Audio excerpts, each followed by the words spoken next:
आज हम बात करेंगे लीवर फंक्शन टेस्ट के बारे में। लीवर फंक्शन टेस्ट होता किस लिए?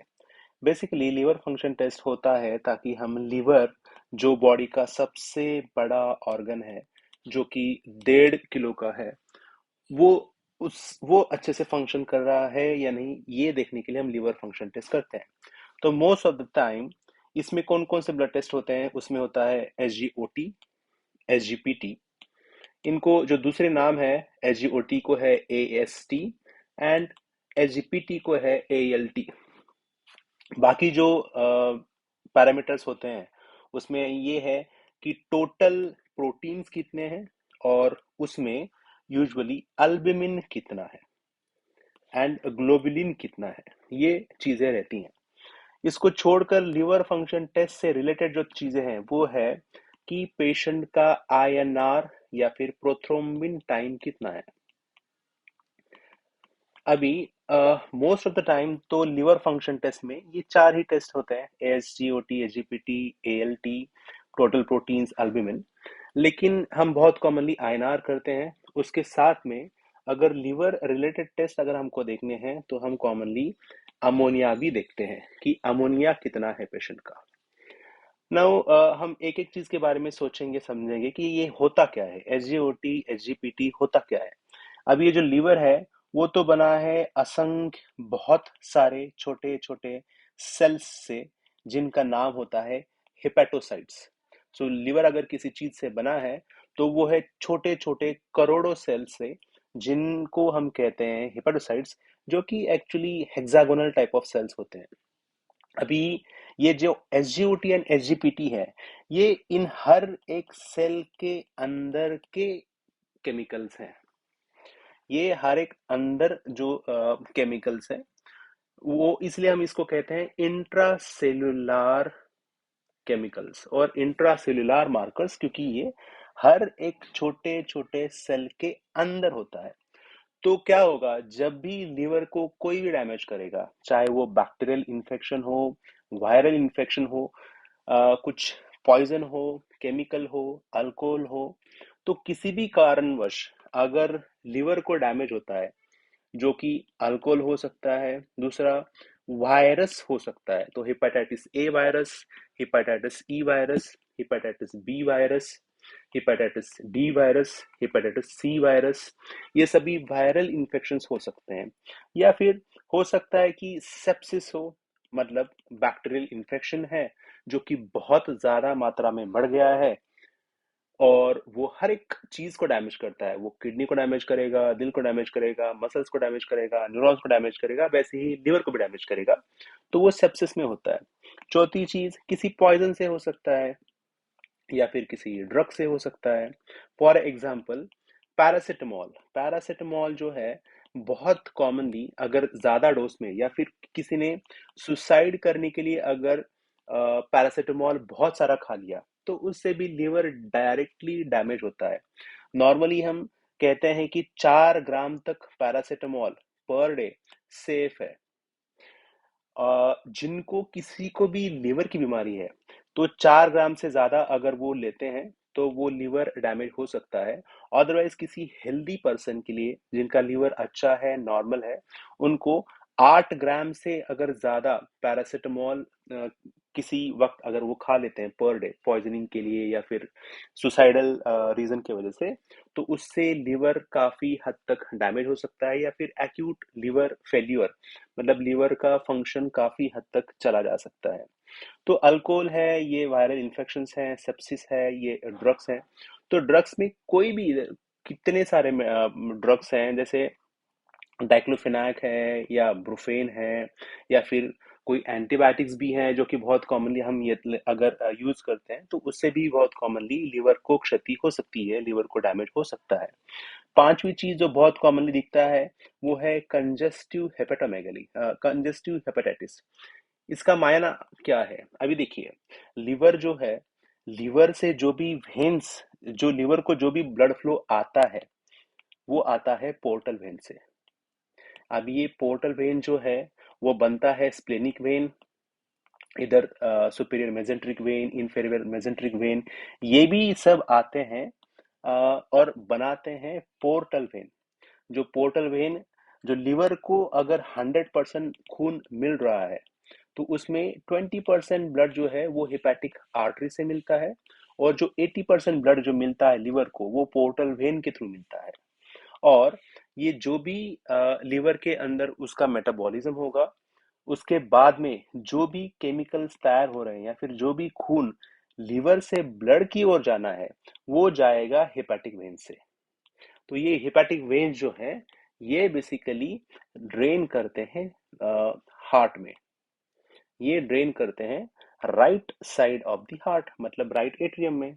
तो जब भी हमको पता है कि अगर किसी पेशेंट को सीवियर पल्मोनरी आर्टेरियल हाइपरटेंशन है, या ट्राइकस्पिड रिगर्जिटेशन है, या राइट वेंट्रिकुलर हाइपरट्रॉफी है, या फिर राइट वेंट्रिकुलर फेल्यूर है, या फिर ट्राइकस्पिड स्टेनोसिस है, किसी भी कारणवश अगर राइट एट्रियम का प्रेशर काफी बढ़ जाता है या फिर वॉल्यूम काफी बढ़ जाता है, तो ये लिवर से हिपैटिक वेन्स के थ्रू जो राइट एट्रियम में खून जाने वाला है वो नहीं जा सकता।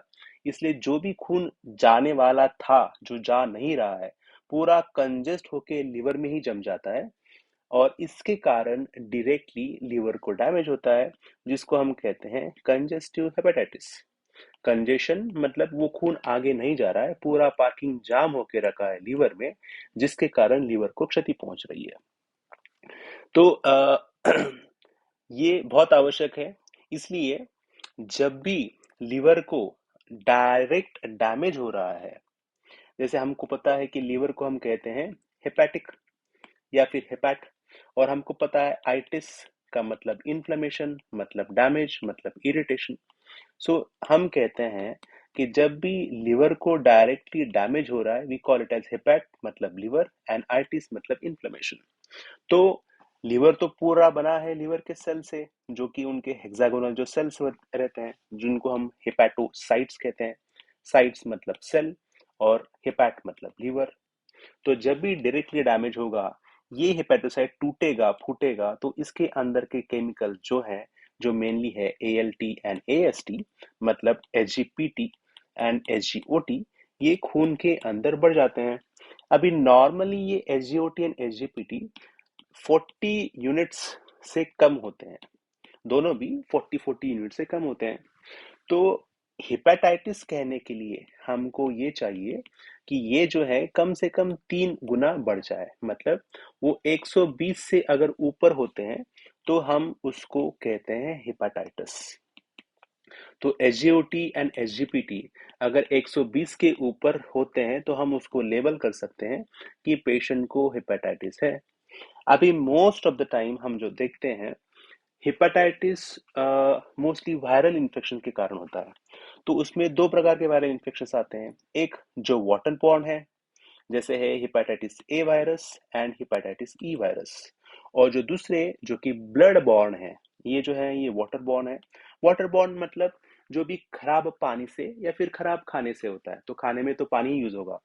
तो अगर कोई कोई पानी पूरी खा लेता है या फिर स्ट्रीट फूड पिज्जा बर्गर या फिर कुछ भी अगर खा लेते हैं, तो उसमें उस टाइम पे उस फूड में, उस चीज में, उस पाव में, बटर में, उस पानी पूरी में, या फिर उसके अगर कोई पानी पीता है बाहर, उसमें अगर ये बैक्टीरियल इन्फेक्शन है तो उस पेशेंट को डायरेक्टली हेपेटाइटिस हो सकता है।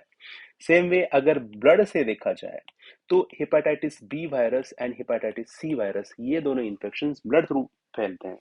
इसलिए किसी भी पेशेंट का सर्जरी करने के पहले hepatitis B and hepatitis C देखा जाता है, क्योंकि अगर किसी का हेपेटाइटिस बी वायरस या फिर हेपेटाइटिस सी वायरस है तो ये पेशेंट्स को यूजुअली सर्जरी सबसे लास्ट करते हैं। जैसे अगर 5 पेशेंट का सर्जरी है तो जो ये पेशेंट्स हैं इनका यूजुअली हम 5वें नंबर पे सर्जरी रखते हैं अगर इमरजेंसी ना हो। क्यों? क्योंकि जो भी इंस्ट्रूमेंट यूज होते हैं उन वो इंस्ट्रूमेंट तो कंटेमिनेट हो जाएंगे इन वायरस के कारण। तो वो इंस्ट्रूमेंट काफी हद तक क्लीन करने के लिए या फिर ऑटोक्लेव करने के लिए, ताकि उनमें hepatitis B hepatitis C virus ना रहे, वो तो ज्यादा वक्त लगेगा। अगर ज्यादा वक्त लगेगा तो फिर अननेसेसरी समय काफी ज्यादा जाएगा। इसलिए जिन पेशेंट्स को ये इन्फेक्शंस नहीं है उनका सर्जरी पहले किया जाता है, और सबसे लास्ट में, अंत में, जिनको भी ये इन्फेक्शंस है उनका सर्जरी कराते हैं, ताकि उसके बाद में तो टाइम ही टाइम है, जो भी इंस्ट्रूमेंट यूज किए हैं लैप्रोस्कोपी के लिए या फिर किसी भी चीज के लिए, तो अच्छा समय देके उनको क्लीन करा सकते हैं। तो ये ब्लड से जाते हैं। अभी एक्यूट हेपेटाइटिस अगर वायरल इन्फेक्शंस हैं, तो हेपेटाइटिस ए हो, हेपेटाइटिस ई हो, बहुत कॉमनली अगर एक्यूट हेपेटाइटिस है तो डेफिनेटली ये एसजीओटी एंड एसजीपीटी बहुत कॉमनली 1000 से ऊपर ही रहते हैं। तो ये 1000, 1500, 2000, 3000 तो आराम से हो सकते हैं अगर हेपेटाइटिस ए और हेपेटाइटिस ई हो। तो ये बढ़ते भी बहुत फास्ट है, और उसी तौर पे एक दो दिन के बाद में वो स्टेबल होते हैं, और उसके बाद में घटते भी काफी फास्ट हैं। जैसे अगर हेपेटाइटिस ए वायरस है तो बिलो एसजीओटी एसजीपीटी हो सकता है कि आज 300 हो, 300, 450 हो। नेक्स्ट डे वो हो सकता है कि 750 और 800, सपोज 90 हो। नेक्स्ट दिन हो सकता है कि वो 1600 हो या फिर 1800 हो। और एक लेवल तक आके सपोज वो 3000 तक जाते हैं या फिर 2500 तक जाते हैं, उसके बाद में लेकिन वो दूसरे दिन से या फिर तीसरे दिन से ही घटने लगते हैं। तो ये घट के फिर सेम, ये जैसे बड़े हैं वैसे ही घट के एक 15 दिन के अंदर वो लेवल जो है वो 100, 150 तक आ सकते हैं, और हो सकता है कि एक आध महीने में ये पूरी तरीके से नॉर्मल हो। एक और जो चीज है मैं जो आपको बताना चाहता हूँ कि ये SGOT and SGPT, acute hepatitis और एक्यूट वायरल इन्फेक्शंस में जब भी ये बढ़ते हैं, तो यूजुअली बिलिरुबिन हो सकता है कि कमी हो। जैसे टोटल बिलिरुबिन जो है वो यूजुअली हम कहते हैं कि 1 मिलीग्राम पर डेसीलीटर से कम होता है, और अगर डायरेक्ट हो बिलिरुबिन तो वो यूजुअली 1.2 मिलीग्राम पर डेसीलीटर से कम होता है।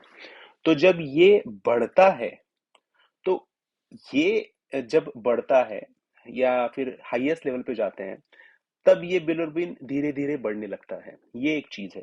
जैसे फॉर एग्जांपल अगर किसी का एसजीओटी एसजीपीटी हो 300 और 300, तो हो सकता है कि ये बिलिरुबिन 2 तक हो, टोटल बिलिरुबिन 2 तक हो। जब ये सपोज पहुंच जाएगा सपोज 3000 या फिर 2500 तक, तो ये हो सकता है कि बिलिरुबिन 8 तक पहुंचा हो। इसके बाद में जो इंटरेस्टिंग चीज है, इसके बाद में ये तो घटेगा, ये जो 3000 या फिर 3.5 एक लेवल तक आके उस टाइम पे रुक जाता है, उसके बाद में घटना स्टार्ट होता है। जैसे ये 3000 का सपोज 3000 तक आके वो अगर 2200 आ गया, मतलब घट गया, है ना। ये 3000 था जो 2200 आ गया, और ये जो 2800 था ये सपोज आ गया 1700, और बिलिरुबिन अगर 8 है टोटल।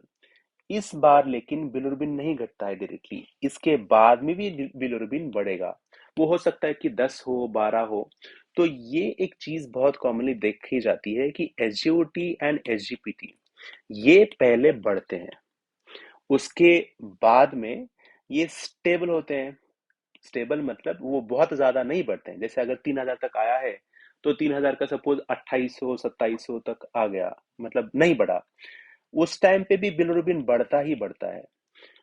कुछ दिन बाद, जैसे एक 2, 3, 4, 5 दिन के बाद, मोस्टली 5 से 7 दिन के बाद में, ये जो एसजीओटी एसजीपीटी बढ़ा है वो घटते जाता है, लेकिन फिर भी बिलिरुबिन एक लेवल तक और बढ़ता ही है।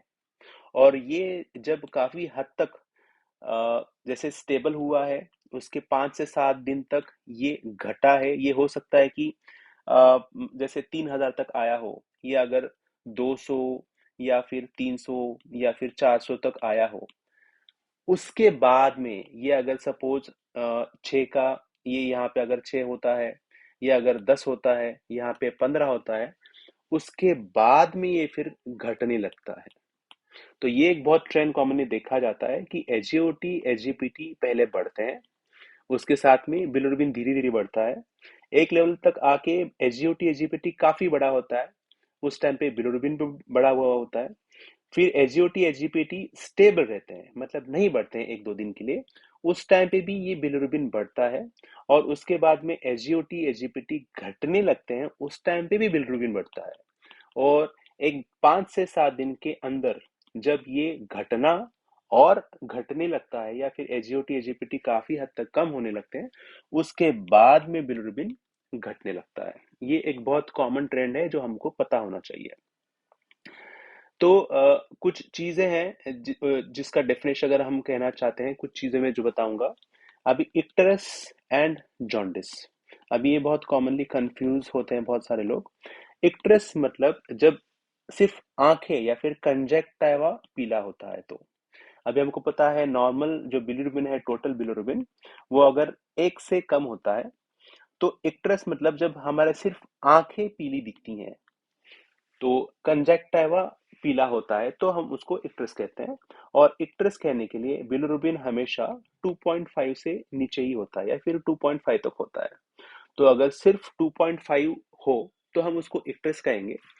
जैसे ही ये 2.5 से ऊपर जाता है, जैसे हो सकता है कि वो 4 हो, 7 हो, 8 हो, 10 हो, तब सिर्फ आंखें ही नहीं लेकिन हमारा स्किन, चाहे हमारे हाथ हो, पैर हो, छाती हो, पेट हो, पीठ हो, ये भी पीली दिखने लगती है। उस टाइम हम उसको जॉन्डिस कहते हैं। सो जॉन्डिस कहने के लिए बिलिरुबिन 2.5 से ऊपर चाहिए, और 2.5 से नीचे अगर है तो सिर्फ आंखें पीली दिखती हैं, हम उसको इक्टस कहते हैं। तो हमने देखा कि हेपेटाइटिस मतलब जब लीवर का डैमेज हो, जो पता कैसे चलेगा?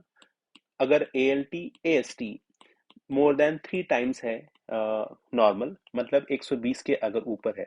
Most commonly hepatitis A virus, hepatitis E virus, जो कि वाटर से आते हैं, खराब फूड से आते हैं, जो पूरा सेल्फ लिमिटिंग होता है। मतलब इसके लिए अलग से कुछ भी ट्रीटमेंट देने की आवश्यकता नहीं होती है।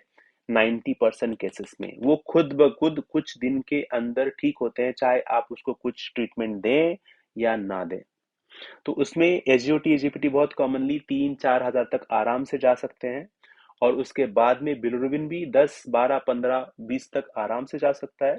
लेकिन धीरे धीरे पूरे 1 से 1.5 महीने के अंदर ये पूरा जो एसजीओटी एजीपीटी बढ़ा रहता है, बिलिरुबिन बड़ा होता है, वो पूरा का पूरा नॉर्मल होता है। इसके लिए हाइड्रेशन बहुत आवश्यक है, विटामिन सी बहुत आवश्यक है, अर्सोडिऑक्सी कोलिक एसिड या फिर अर्सोकॉल हम बहुत कॉमनली देते हैं, या फिर यूरिलीव काफी कॉमनली देते हैं, वो हम देते हैं ताकि एंटीऑक्सीडेशन हो। रिफैक्सिमिन काफी कॉमनली देते हैं ताकि सेकेंडरी बैक्टीरियल इन्फेक्शन ना हो, ब्लोटिंग ना हो, इंडाइजेशन ना हो। तो सबसे इम्पोर्टेंट है हाइड्रेशन मेंटेन करना काफी आवश्यक है ताकि पेशेंट को वीकनेस ना हो। एक जो चीज तो हमें जो देखी कि हेपेटाइटिस हम कब कहेंगे, कंजेस्टिव हेपेटाइटिस के बारे में भी हमने बात की। अभी ये कंजेस्टिव हेपेटाइटिस के बारे में मैं एक चीज बताऊंगा कि कंजेस्टिव हेपेटाइटिस अभी डायग्नोस कैसे करेंगे। बहुत सिंपल है। अभी कंजेस्टिव हेपेटाइटिस में बेसिकली हमको पता है कि लिवर का ड्रेनेज जो हेपेटिक वेन से होता है वो राइट एट्रियम में होता है। राइट, राइट एट्रियम में जो राइट साइड का हार्ट है उसमें होता है। तो बहुत कॉमनली अगर हम ये राइट कंजेशन अगर हो रहा है, मतलब राइट एट्रियम का प्रेशर बहुत ज्यादा है और पूरा कंजेशन हुआ पड़ा है हेपेटिक वेन्स में, तो जब भी हम इको करेंगे तो हमको राइट साइड के फेल्योर के साइंस दिखने चाहिए। तो वो हो सकता है कि पेशेंट को सीवियर TR दिखे, या फिर सीवियर PH दिखे, या फिर हो सकता है कि पेशेंट को पल्मोनरी एम्बोलिज्म हो, right atrium, right ventricular dilated दिखे, हो सकता है कि पेशेंट को सीवियर TS हो। अ, इन सब चीजों से हम कह सकते हैं कि राइट साइडेड का हार्ट फेल्योर है। तो उसमें खूब बहुत कॉमनली इंफेरियर वेना कावा जो है वो डायलेटेड रहेगा, और बिल्कुल भी कोलैप्सिंग नहीं रहेगा या फिर पुअरली कोलैप्सिंग रहेगा। क्योंकि हेपेटिक वेन्स भी तो कंजेस्टेड है, तो हेपेटिक वेन्स एंड IVC दोनों भी तो राइट एट्रियम में ड्रेन होते हैं, तो IVC भी डायलेटेड रहेगा। अभी डायलेटेड कब कहेंगे? नॉर्मली जो नॉर्मल IVC जो है 8 to 12 मिलीमीटर रहती है। तो अगर 18 मिलीमीटर से ज्यादा अगर IVC का डायमीटर है और उसका कोलैप्सिबिलिटी अगर 50% से भी कम है, स्पेशली इंस्पिरेशन में, क्योंकि जब भी पेशेंट इंस्पिरेशन करता है तो IVC जो सपोज अगर हम देखते हैं कि 1.6 सेंटीमीटर है या फिर 16 मिलीमीटर है, तो जैसे ही एक नॉर्मली हाइड्रेटेड पर्सन हो जिसमें राइट साइडेड हार्ट फेलियर नहीं है, तो पेशेंट का इंस्पिरेशन में ये 1.6 का हो जाएगा सपोज 0.7 सेंटीमीटर, मतलब ये 50% से ज्यादा कोलैप्स कर गई। लेकिन जब ये राइट साइडेड हार्ट फेलियर होता है, उसमें ये 1.6 का हो सकता है कि 1.6 ही रहे, या फिर 1.4 हो जाए, या फिर 1.2 हो जाए। तो 50% से कम उसका कोलैप्सिबिलिटी रहता है। तो बहुत सिंपल है, ये अगर राइट साइडेड के हार्ट फेल्योर के साइंस अगर दिख रहे हैं, आईवीसी अगर डायलेटेड है, तो उसके साथ में एसजीओटी एसजीपीटी बड़ा रहता है। लेकिन इसमें यूजुअली 1000 से ऊपर एसजीओटी एसजीपीटी नहीं होते हैं। तो मोस्टली हो सकता है कि 200 हो, 250 हो, 300 हो, 400 हो, 500 हो, लेकिन 1000 से ऊपर usually SGOT SGPT congestive hepatitis में नहीं होता है। अभी जो दूसरा रीजन है सेप्सिस। अभी सेप्सिस बहुत सिंपल है समझना। सेप्सिस कहने के लिए हमको चाहिए कि पेशेंट को बैक्टीरियल इन्फेक्शन हो, जो डायग्नोस हुआ हो या फिर सस्पेक्ट हो, और बहुत कॉमनली मॉड्स और हाइपोटेंशन बहुत कॉमनली होता है। अभी अगर हाइपोटेंशन है, मॉड्स मतलब पेशेंट को एकेआई हो, एनीमिया हो, या फिर प्लेटलेट्स कम हो, डब्ल्यूबीसी काउंट 10,000 से ऊपर हो या फिर 4,000 से कम हो, और उसमें भी बहुत कॉमनली लीवर को क्षति होती है। लेकिन उसमें एसजीओटी एसजीपीटी यूजुअली 500 के ऊपर नहीं होता है। वो यूजुअली एसजीओटी एंड एसजीपीटी जो है, अगर सिर्फ सेप्सिस के कारण एसजीओटी एसजीपीटी अगर बढ़ा है, तो 500 के नीचे ही होता है। तो बहुत कॉमनली सेप्सिस में आईएनआर भी डिरेंज होता है। वो हो सकता है कि 1.5 हो, 1.6 हो, लेकिन 2 से ऊपर यूजुअली नहीं होता है। तो लीवर के जो फंक्शन टेस्ट में हमने वो एसजीओटी देखा, एसजीपीटी देखा। अभी ये आईएनआर क्या होता है? अभी आईएनआर या फिर प्रोथ्रोम्बिन टाइम। तो ये आईएनआर जो है वो अपना जो खून है वो कितना गाढ़ा है, इसकी मात्रा है आईएनआर। मतलब हमारा जो खून है, उसको अगर ब्लड वेसल्स जो है जिसमें से खून दौड़ रहा है, अगर इंजुरी होता है, डैमेज होता है ब्लड वेसल को, तो वहां पे तो क्लॉट बन जाएगा। तो ये क्लॉट बनने के लिए खून एक एक एकदम परफेक्ट वे में पतला या फिर गाढ़ा होना चाहिए। तो अगर हर एक व्यक्ति का हम अगर देखें कि खून कितना गाढ़ा है या फिर कितना पतला है, तो हम कहते हैं कि आईएनआर 1 है, मतलब वो इक्वल टू हर एक पर्सन, हर एक पर्सन का एक लेवल पे खून गाढ़ा है या फिर पतला है, अगर उसको बोलेंगे तो उसको हम कहेंगे कि आईएनआर 1 है। तो ये आईएनआर बेसिकली खून में जो कोagulation फैक्टर्स होते हैं, जो खून की गुठली बनाते हैं, जब भी किसी ब्लड वेसल को डैमेज होगा, तो वहां से अगर कोई खून की गुठली यहाँ पे नहीं बनी, तो यहाँ से खून तो बहता ही जाएगा, बहता ही जाएगा। अगर वो खून नहीं रुका, तो पेशेंट मर जाएगा पूरा ब्लीडिंग होके। तो वो जब तक ब्लीड करके मरेगा नहीं पर पेशेंट, तब तक तो यहाँ से ब्लीडिंग होगा ही, रुकेगा ही नहीं खून। तो ये चीज ना हो, इसलिए हमारे ब्लड के अंदर कोagulation फैक्टर्स हैं जो कोagulation करते हैं। कोagulation मतलब क्लॉट बनाते हैं। तो ये जो क्लॉट्स हैं, ये सभी, ऑलमोस्ट सभी के सभी कोagulation फैक्टर बनाता है लीवर। ऑलमोस्ट सभी के सभी कोagulation फैक्टर जो है वो लीवर बनाता है। इसलिए लीवर का बहुत ज्यादा इंपॉर्टेंट रोल है खून को गाढ़ा बनाने के लिए, ताकि जब भी ब्लीडिंग हो वहां पे क्लॉटिंग फैक्टर्स हो और वो क्लॉट बने। तो लीवर अगर काम ही नहीं करेगा, लीवर अगर फेल होगा, तो ये क्लॉटिंग फैक्टर्स बनेंगे ही नहीं। अगर क्लॉटिंग फैक्टर बनेंगे नहीं, तो क्लॉट तो बनेगा ही नहीं। अगर क्लॉट नहीं बनेगा तो ब्लीडिंग का रिस्क बढ़ेगा। तो ये पेशेंट तो कहीं से भी ब्लीड कर सकते हैं। हो सकता है कि ब्रेन में ब्लीड हो, पेट में ब्लीड हो, मोस्टली तो आंतड़ियों में ब्लीड होता है। इसलिए ब्लैक कलर की संडास होती है, जिसको हम मलिना कहते हैं, टारी स्टूल, थिक टारी स्टूल। तो इसलिए आईएनआर बहुत आवश्यक है। आईएनआर नॉर्मली 1 ही होना चाहिए। जब भी ये 1.5 से ज्यादा होता है, हम कहते हैं कि पेशेंट को कोagulation में दिक्कत है। क्योंकि एक्यूट लीवर फेल्यूर मतलब लीवर बिल्कुल भी ठीक ढंग से काम नहीं कर रहा है, मतलब 85% से ज्यादा लीवर काम नहीं करना है। इसके लिए सबसे आवश्यक है कि पेशेंट को लिवर रिलेटेड सिम्टम्स पहले होने चाहिए। तो वो हो सकता है कि पीलिया हो, मतलब जॉन्डिस हो सकता है कि असाइटिस हो, क्योंकि असाइटिस तो बहुत कॉमनली सीएलडी के कारण होता है, अल्कोहलिक लिवर डिसीज के कारण होता है। तो लिवर रिलेटेड सिम्टम्स से बिगिनिंग होनी चाहिए, और उसमें लिवर फेल्यूर कहने के लिए और दो चीजें चाहिए, जिससे एक कंपलसरी है कि कोगुलोपैथी होनी चाहिए, क्योंकि कोगुलेशन सिस्टम ठीक रखना, आईएनआर 1 रखना, ये लिवर की जिम्मेदारी है। तो अगर आईएनआर 1.5 से ऊपर है तो हम उसको कह सकते हैं कि कोगुलोपैथी है। और जो लास्ट चीज है जो चाहिए लिवर फेलियर बोलने के लिए, वो है एनकेफेलोपैथी, हेपेटिक एनकेफेलोपैथी, क्योंकि लिवर ही है जो कि खून के अंदर के बहुत सारे खराब केमिकल्स, जैसे अमोनिया है, हिपुरेट्स हैं, सल्फेट्स हैं, ऐसे बहुत सारे केमिकल्स खून के अंदर से हटाता है और उसको चेंज करता है ताकि वो संडास से या फिर यूरिन से बाहर निकले।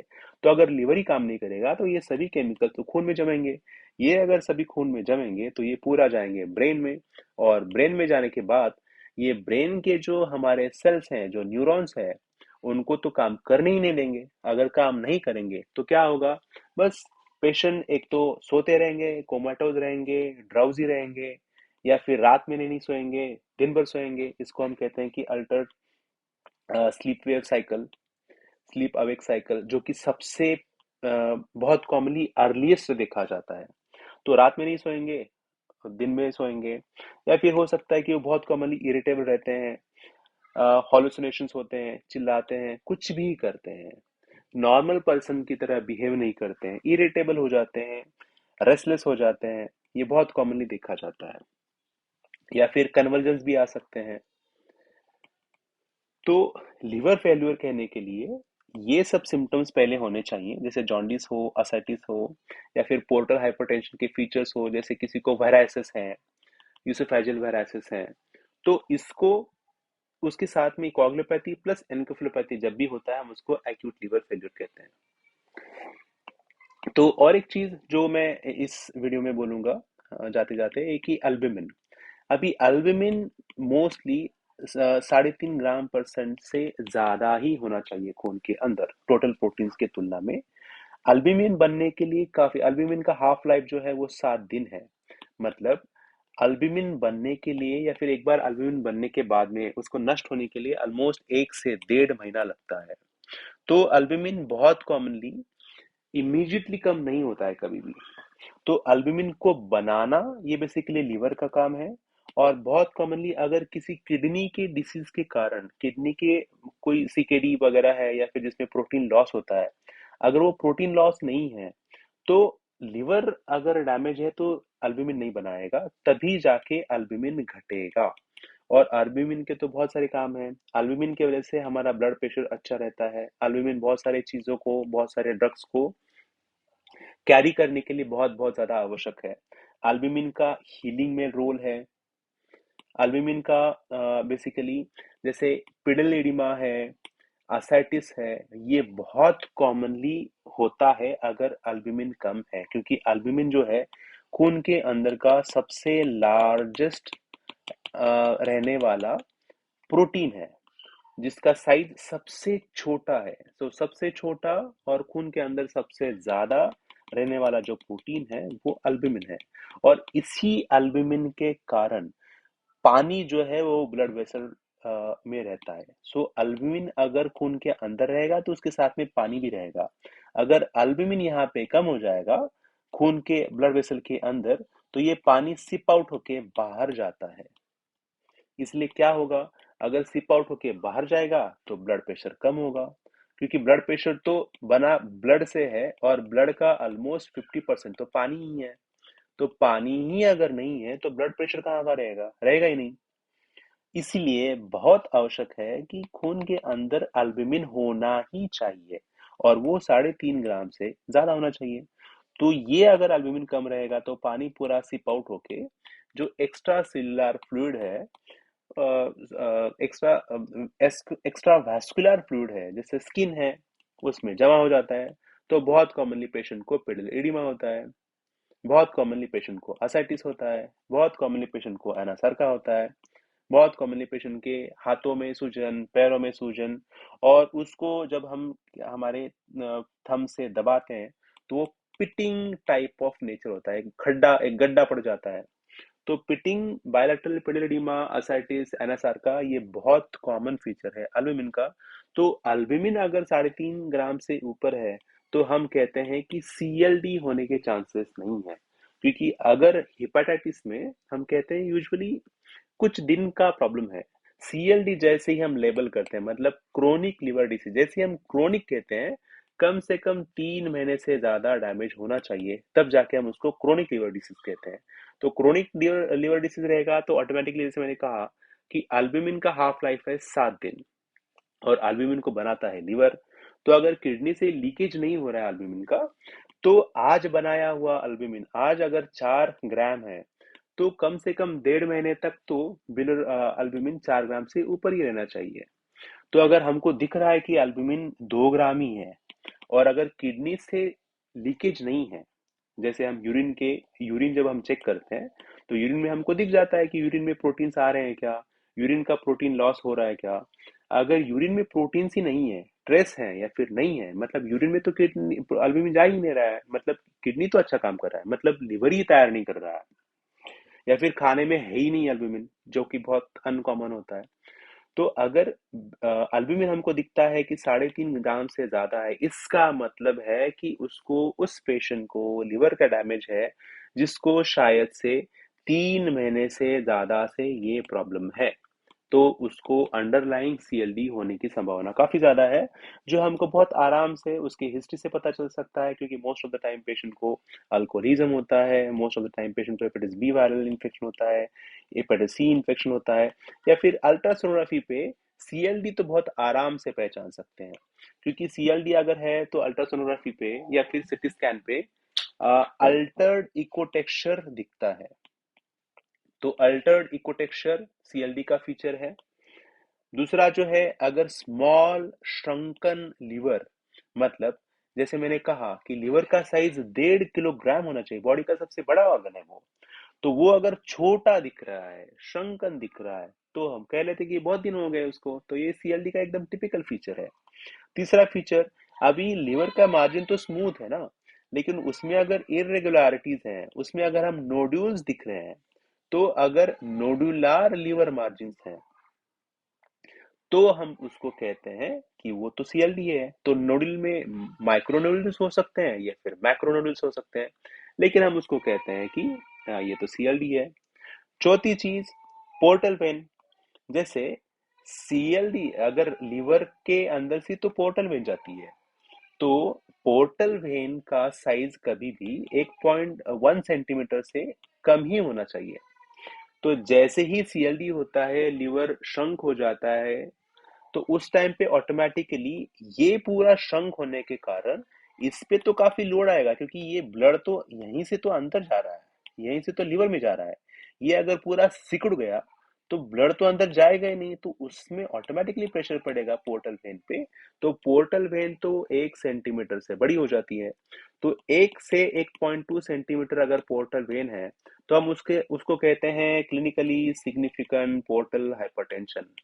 और अगर जैसे ही वो 1.2 सेंटीमीटर से ज्यादा हो जाती है पोर्टल वेन, हम उसको कहते हैं पोर्टल हाइपरटेंशन। और हमको तो पता है पोर्टल हाइपरटेंशन का मतलब क्या है। पोर्टल हाइपरटेंशन का मतलब है पेशेंट को सीएलडी है, पेशेंट को जल्दी ही एसाइटिस होने वाला है या फिर एसाइटिस ऑलरेडी हुआ है, पेशेंट को यूसोफेजल वेराइसिस ऑलरेडी हुए हैं या फिर होने वाले हैं। क्योंकि वेराइसिस है, इसका मतलब पेशेंट को ब्लीडिंग हो सकती है, जो यूसोफेगस में तो ब्रीड स्टमक में आएगा, स्टमक से स्मॉल इंटेस्टाइन से लार्ज इंटेस्टाइन, उससे संडास में आएगा। तो उसमें मतलब पेशेंट को मलीना हो सकता है, इसका मतलब पेशेंट को एचबी कम हो सकता है, पैलर हो सकता है। तो ये सब चीजें ऑटोमेटिकली देखना आवश्यक होता है। चौथी चीज, पोर्टल हाइपरटेंशन है मतलब स्प्लीनोमेगली हो सकता है। अब स्प्लीनोमेगली क्यों होगा, मैंने कहा कि लिवर है, ये पोर्टल वेन है, पोर्टल वेन बन किससे रही है, पोर्टल वेन बन रही है स्प्लेनिक वेन से, ये तो स्प्लेनिक वेन है। और जो दूसरी वेन्स है वो है superior mesenteric when, inferior mesenteric when, इनसे। तो पोर्टल वेन का प्रेशर अगर बढ़ेगा तो ऑटोमेटिकली यहाँ पे प्रेशर बढ़ेगा, यहाँ पे प्रेशर बढ़ेगा। अभी स्प्लेनिक वेन का अगर प्रेशर बढ़ेगा तो क्या होगा, पूरा खून स्प्लीन में ही रुकेगा। अगर स्प्लीन में ही खून रुकेगा तो ये सब सेल्स तो स्प्लीन से ही आ रहे हैं।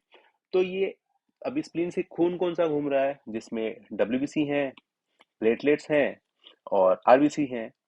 तो खून अगर रुकेगा ही रुकेगा, यहाँ पे अगर पूरा ट्रैफिक जाम ही रहेगा स्प्लीन में, तो डब्ल्यूबीसी बहुत सारे मरेंगे। डब्ल्यूबीसी मरेंगे तो डब्ल्यूबीसी काउंट बहुत कॉमनली कम होगा, इसलिए ल्यूकोपेनिया काफी कम दिखता है, बहुत ज्यादा दिखता है। प्लेटलेट्स मरेंगे, इसलिए बहुत कॉमनली पेशेंट को परसिस्टेंटली थ्रोम्बोसाइटोपेनिया, मतलब प्लेटलेट्स काउंट 1.5 लाख से कम ही होता है। बहुत सारे पेशेंट का 1 लाख से कम ही होता है, बढ़ता ही नहीं है, बढ़ता ही नहीं है अगर पोर्टल हाइपरटेंशन है तो। और आरबीसी तो इतने सारे मरते हैं कि एचबी बहुत कॉमनली कम ही रहता है। तो मेल्स में जहाँ पे हीमोग्लोबिन 14-16 होना चाहिए, हीमोग्लोबिन 7-8-9 ऐसे ही रहता है। और फीमेल्स में भी सेम 7-8 8.5 ऐसे ही रह सकता है और बढ़ता ही नहीं है। और ये superior mesenteric when, inferior mesenteric when का जब प्रेशर बढ़ता है, ये कहाँ से खून लाती हैं, ये तो पूरा स्मॉल इंटेस्टाइन और लार्ज इंटेस्टाइन से खून ले जाती हैं सुपीरियर मेसेंट्रिक वेन है, इंफीरियर मेसेंट्रिक वेन।